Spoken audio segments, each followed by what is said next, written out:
Want to know how to enable GSnap in Audacity? Well, no worries. In this video, I'm going to show you an easy step-by-step guide on how you can do it. It's super simple and under a minute, so let's get straight to it.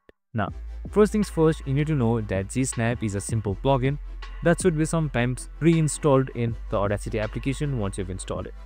So if somehow for you GSnap isn't there, then you need to manually install it. For that, just simply head towards your browser, type in GSnap and install it.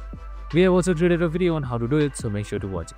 Now, once you have done that, here you should be provided with this menu right here, and on the top you should be seeing effect. Once you're under effect, here you should be seeing plugin manager.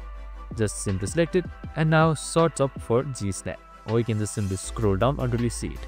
So right here you should be saying GSnap and its program file or its directory as well. So you can just simply check this tick box right here to enable it and then select OK. And once that is done, your GSnap should be enabled, and once you go to effect, you should again be seeing GSnap right here. And that's it, super simple and easy.